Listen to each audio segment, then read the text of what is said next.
America ஈரானின் மீது தொடர்ந்து குண்டுகளை வீசி தாக்குதல் நடத்தி வருகிறது. ஈரானின் கடற்கரை பகுதிகள் முதற்கட்ட தாக்குதலில் இலக்கு வைக்கப்பட்ட நிலையில் தற்போது ஈரானினுடைய உட்பகுதிகளில் அமெரிக்க போர் விமானங்கள் தொடர்ச்சியாக பறந்து தாக்குதல்களில் ஈடுபட்டு வருகின்றன. முதல் முறையாக ஈரானினுடைய நீர்மூழ்கி கப்பலை அழிப்பதற்காக அமெரிக்க படைகள் கடல் சார்ந்த ஆளில்லா போர் விமானங்களை பயன்படுத்தி இருக்கின்றன. மத்திய கிழக்கில் நிலவும் மோதல் மேலும் மிக தீவிரமாக மாறியிருக்கிறது. ஏனெனில் கூத்தி மற்றும் சவுதி அரேபியா ஆகியவற்றுக்கு இடையே இப்போது மிக பெரும் போர் தொடங்கி இருக்கிறது. இந்த வீடியோவில் ஈரானில் நடக்கும் பரபரப்பு செய்திகள் உங்களுக்காக காத்திருக்கின்றது. வீடியோ ஸ்கிப் பண்ணாமல் தொடர்ச்சியாக இறுதி வரை பாருங்கள். வணக்கம், நான் உங்கள் RM ராம். நீங்கள் பார்த்துக் கொண்டிருப்பது உலக விவர செய்தி தொகுப்பு. புதிதாக வீடியோவை பார்க்கின்றவர்கள் உலக விவர சேனலை சப்ஸ்கிரைப் செய்து அந்த பெல் ஐக்கனை கிளிக் பண்ணி எம்மோடு தொடர்ந்தும் இணைந்திருங்கள். சரி, வீடியோக்கு ஒரு லைக்கை போட்டுட்டு அப்படியே உள்ளுக்கு வாங்க. இந்த பரபரப்பு செய்தியை விரிவாக பார்க்கலாம். சவுதி அரேபியா மீது கூதிகள், ட்ரோன்கள் மற்றும் ஏவுகணைகளை ஏவ சவுதியின் வான் பாதுகாப்பு அமைப்புகள் இந்த தாக்குதல்களுக்கு பதிலடி கொடுத்துள்ளன என்று சவுதி தகவல்கள் தெரிவிக்கின்றன. ஈரான் மீதான தங்களின் 4வது தாக்குதலில் ஈரானின் நீர்மூழ்கி கப்பல் மற்றும் கடற்படையின் உட்கட்டமைப்புகளை அழிக்க ஆன்வே அட்டாக் சர்பஸ் ட்ரோன்களை பயன்படுத்தியதை அமெரிக்காவின் மத்திய கட்டளை மையம் நேற்று உறுதிப்படுத்தியது. சென்காமின் கூற்றின்படி ஈரானின் நீர்மூழ்கி கப்பல் பராமரிப்பு நிலையத்தில் இருந்தபோது அதை அழிப்பதற்காகவும் ஈரானின் பிற கடற்படை சொத்துக்களை அழிப்பதற்காகவும் 3 ஹார்ஸ்ய ஆளில்லா மேற்பரப்பு கப்பல்கள் இந்த நடவடிக்கையில் பயன்படுத்தப்பட்டன என்று அறிவித்திருக்கிறது. ஹார்ஸ்ய என்பது டெக்சாஸை தளமாக கொண்ட டிஃபென்ஸ் டெக் நிறுவனமான சரோனிக் என்பவரால் உருவாக்கப்பட்ட 24 அடி நீளம் கொண்ட இயங்கும் மேற்பரப்பு கப்பலாகும். இதன் விலை ஒரு யூனிட்டுக்கு $1 மில்லியன் என்பதும் குறிப்பிடத்தக்கது. அமெரிக்காவினுடைய இந்த ஆளில்லா ட்ரோன் கப்பல்களானது கிட்டத்தட்ட 30 நாட்ஸ் வேகத்தில் செல்லக்கூடியது மற்றும் 1000 கடல் மைல்கள் வரை பயணிக்கக்கூடியது. அதாவது பிலிப்பைன்ஸில் இருந்து சீனாவிற்கு செல்லக்கூடிய திறன் கொண்டது இந்த கப்பல் ட்ரோன்கள் என்று சொல்லப்படுகின்றது. உலகத்தின் மிக முக்கியமான குறுகிய கடல் பாதையான ஹோர்முஸ் நீரிணையில் வணிக கப்பல்களுக்கு இடையூறு விளைவிக்கும் ஈரானின் திறனை குறைப்பதன் ஒரு பகுதியாகவே இது மேற்கொள்ளப்பட்டதாக சென்காம் தெரிவித்திருக்கிறது. செயற்கைக்கோள் படங்களை பார்த்தால் IRGC அறியாமலே இந்த கடல் சார்ந்த ட்ரோன்கள் உள்ளே நுழைந்ததை காணலாம் என்றும் அந்த செய்தியில் குறிப்பிடப்பட்டிருக்கிறது. பல தசாப்தங்களாக கடற்படை மேலாதிக்கம் என்பது $1 மில்லியன் மதிப்புள்ள டெஸ்ட்ராயர்கள் மற்றும் விமானம் தாங்கி கப்பல்களை குறிப்பதாக இருந்தது. ஆனால் ஹார்ஸ்ய போன்ற இந்த ட்ரோன்கள் மலிவானவை, பயன்படுத்த எளிதானவை மற்றும் தானியங்கி முறையில் இயங்கக்கூடியவை. கடல் பகுதியில் ட்ரோன்களை பயன்படுத்துவதன் மூலம் ஈரான் தன்னை தற்காத்துக் கொள்ள போராடும் வேளையில் அமெரிக்கா தனது மாலுமிகளுக்கு ஏற்படும் ஆபத்தை குறைப்பதற்கு முயற்சி செய்து வருகின்றது. நேற்றிரவு 10 மணி வரை அமெரிக்க படைகளின் வான்வழி தாக்குதல் தொடர்ந்து கொண்டிருந்ததால் ஈரான் மீதான தாக்குதல்களை அமெரிக்கா நிறுத்தவில்லை என்றும் அறிய கிடைக்கிறது.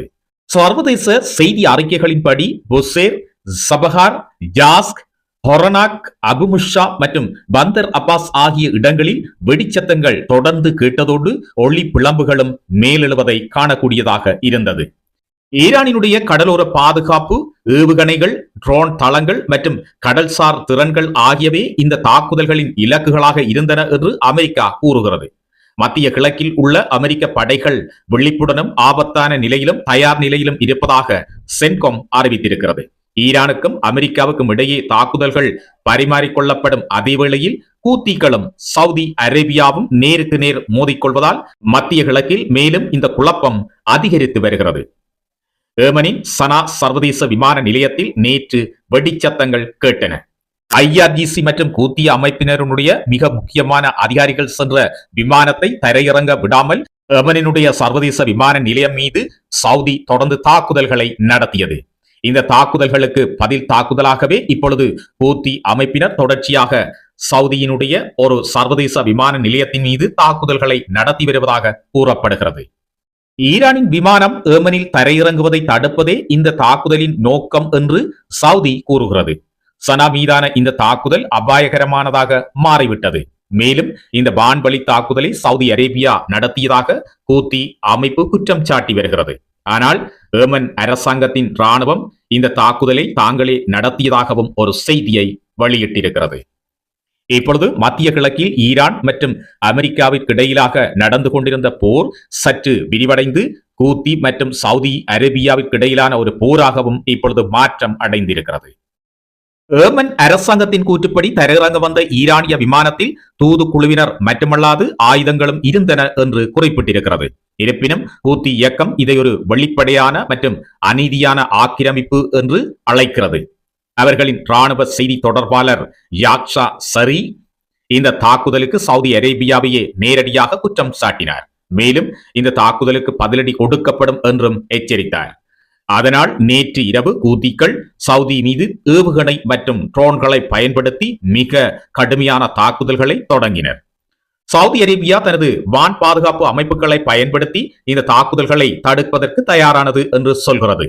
சில ஏவுகணைகள் இடைமறிக்கப்பட்டாலும் சில இலக்குகளை மிக துல்லியமாக தாக்கி இருக்கின்ற செய்தியும் கிடைத்திருக்கிறது. சவுதி அரேபியா நீண்ட காலமாக ஏமன் அரசாங்கத்துடன் மிக ரகசியமாக இணைந்து ஹூதி கிளர்ச்சி குழுவை ஒடுக்க முயன்று வருகிறது என்று சொல்லப்படுகிறது. ஏனெனில் ஏமனில் பெரும் பகுதியை இந்த ஹூத்தி அமைப்பினரே கட்டுப்பாட்டுக்குள் வைத்திருக்கின்றனர் என்பதும் குறிப்பிடத்தக்கது. ஏமன் மற்றும் சவுதிக்கு இடையிலான பதற்றம் மேலும் அதிகரித்தால் ஹூத்திகளுக்கு அதிர்ஷ்டம் மட்டுமே துணையாக இருக்க வேண்டும். ஏனெனில் சவுதி அரேபியாவிடம் துல்லியமாக தாக்குதல்களுக்கு தயாராக இருக்கும் 211 F-15 போர் விமானங்கள் மற்றும் 72 டைஃபூன் யூரோ போர் விமானங்கள் உள்ளன என்று சவுதி ஒரு அறிக்கையில் தெரிவித்திருக்கிறது. அமெரிக்காவினுடைய தொடர் வான்வழி தாக்குதல்களுக்கு பதிலடி கொடுக்கும் வகையில் ஈரானும் பள்ளிக்கு பழிவாங்கும் தனது ராணுவ நடவடிக்கையின் 3வது கட்டத்தை தொடங்கி இருக்கிறது. அமெரிக்காவுடனான மோதல் முற்றியுள்ளதை அடுத்து குவைத்தில் உள்ள அதன் ராணுவ தளங்கள் மீது ஈரான் மிக உக்கிரமான தாக்குதல்களை தொடர்ச்சியாக நடத்தி வருகிறது. அமெரிக்காவிற்கும் ஈரானுக்கும் இடையே நீடித்து வரும் நேரடி போர் தற்போது அண்டை நாடுகளுக்கும் பரவி புதிய உச்சத்தை எட்டியிருக்கிறது. ஈரான் தனது முதற்கட்ட நடவடிக்கையில் ஜோர்டானில் உள்ள பிரின்ஸ் ஹசன் விமானப்படை தளத்தை குறிவைத்து தாக்கியது. அங்குள்ள அமெரிக்காவினுடைய பல ஆயுத கிடங்குகளும் எரிபொருள் நிலையங்களும் தீக்கிரையாக்கப்பட்டன என்ற செய்திகள் கிடைத்திருக்கிறது. 2வது கட்டமாக பஹ்ரைனில் உள்ள அமெரிக்க கடற்படை தளம் மற்றும் விமானப்படைக்கு சொந்தமான செக்ஸ் ஈசா ராணுவ தளம் மீது ஈரான் தொடர்ச்சியான ஏவுகணை மற்றும் ட்ரோன் தாக்குதலை தீவிரமாக நடத்தியது. அதன் தொடர்ச்சியாக நேற்று தனது 3ஆம் கட்ட தாக்குதலை குவைத்தில் நடத்தியிருக்கிறது. குறிப்பாக குவைத்தில் உள்ள அமெரிக்காவினுடைய மிக முக்கிய ராணுவ தளங்கள் மீது ஈரான் நேற்று ஏவுகணை தாக்குதல்களை மேற்கொண்டது என்ற செய்தி கிடைத்திருக்கிறது. இது உலகளாவிய பாதுகாப்பு மற்றும் சர்வதேச கச்சா எண்ணெய் வர்த்தகத்திற்கு பெரும் அச்சுறுத்தலை உருவாக்கி இருக்கிறது. மேலும் குவைத்தில் இருக்கின்ற அல் அலி அல் சலீம் விமானப்படை தளத்தில் அமெரிக்காவின் ஏவுகணை எதிர்ப்பு பேட்ரியாட் பாதுகாப்பு அமைப்புகள் மற்றும் எரிபொருள் சேமிப்பு நிலையங்கள் முற்றிலும் அழிக்கப்பட்டிருப்பதாக ஈரானின் IRGC படைப்பிரிவு தெரிவித்திருக்கிறது.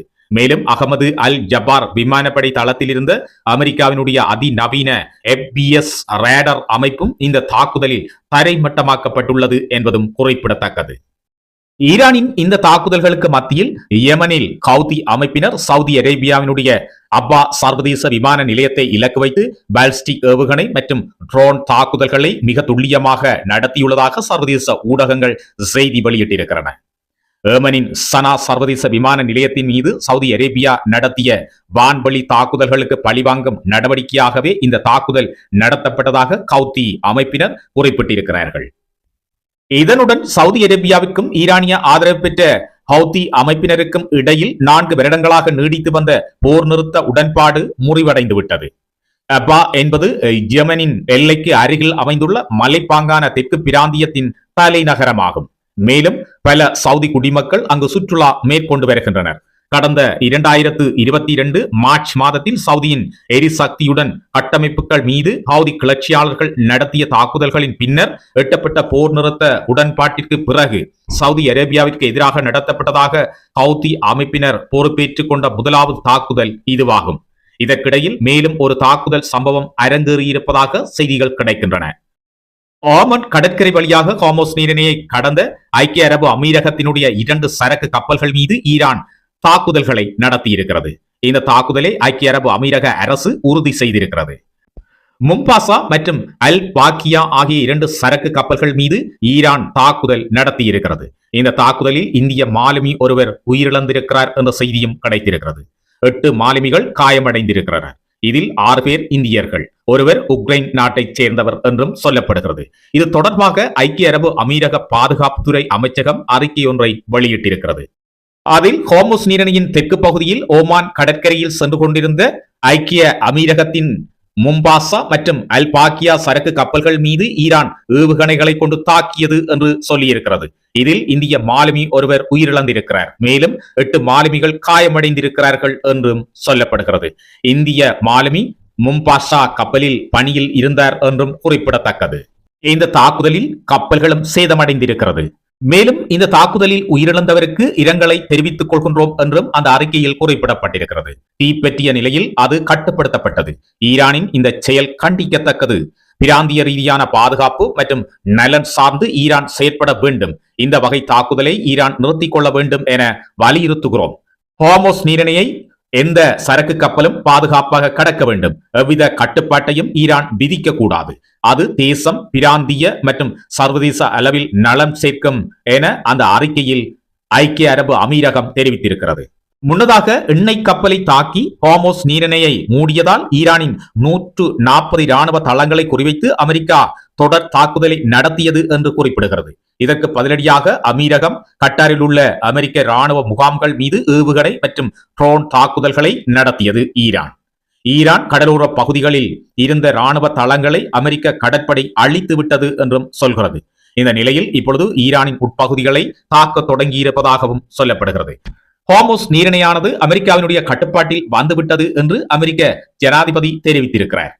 மேலும் ஹோர்முஸ் நீரிணையானது இனி தொடர்ச்சியாக திறந்திருக்கும் என்றும் இதனூடாக கப்பல்கள் பாதுகாப்பாக பயணிக்க முடியும் என்றும், ஆனால் இதனூடாக பயணிக்கின்ற கப்பல்கள் அமெரிக்காவிற்கு 20% வரியை செலுத்த வேண்டும் என்றும் இன்று அமெரிக்காவினுடைய ஜனாதிபதி டொனால்ட் ட்ரம்ப் அவர்கள் அதிரடியாக தெரிவித்திருக்கிறார். எனினும் ஈரான் இந்த பகுதி தொடர்ச்சியாக மூடியிருக்கிறது என்றும் இதனூடாக பயணிக்கும் கப்பல்கள் மீது தாக்குதல்கள் நடத்தப்படும் என்றும் தெரிவித்திருக்கிறது. எனவே ஈரானினுடைய அச்சுறுத்தல்களை மீறி பயணித்த ஐக்கிய அரபு அமீரகத்தினுடைய கப்பல்களே நேற்றைய தினம் தாக்குதலுக்குள்ளாகி எரிந்திருக்கிறது என்பதும் குறிப்பிடத்தக்கது. மேலும் ஹோர்முஸ் நீரிணையானது அமெரிக்காவினுடைய கட்டுப்பாட்டில் வந்துவிட்டது என்றும், ஈரான் துறைமுகங்கள் முற்றுகையிடப்பட்டிருக்கின்றன என்றும், ஈரானினுடைய துறைமுகங்களுக்கு கப்பல்கள் செல்வதோ அல்லது அங்கிருந்து வெளியேறுவதோ தடை செய்யப்பட்டிருக்கிறது என்றும் அமெரிக்காவினுடைய அதிபர் டொனால்ட் ட்ரம்ப் அவர்கள் அதிரடியாக இன்று செய்தியை வெளியிட்டிருக்கிறார். எனினும் இந்த தகவல்கள் எவ்வளவு தூரம் உண்மையானது என்பது பற்றி இன்னும் உறுதிப்படுத்தப்படவில்லை. இவை இன்றைய உலக விவர செய்தி தொகுப்பு. இதுபோன்ற புதிய ராணுவ ரகசிய தகவல்களை அறிந்து கொள்ள உலக விவர சேனலை சப்ஸ்கிரைப் செய்து அந்த பெல் ஐக்கனை கிளிக் பண்ணி எம்மோடு தொடர்ச்சியாக இணைந்திருங்கள். காணொலி தொடர்பான உங்களுடைய கருத்துக்களை பதிவிடுங்க. காணொலி பிடிச்சிருந்தா லைக் பண்ணுங்க. அது இன்னும் பலருக்கு இந்த காணொலி சென்று சேர உதவியாக இருக்கும். மேலும் நாளை இதே நேரம் மற்றொரு புதிய மிக முக்கியமான உலக விவர செய்தியோடு உங்கள் அனைவரையும் சந்திக்கின்றேன். வணக்கம்.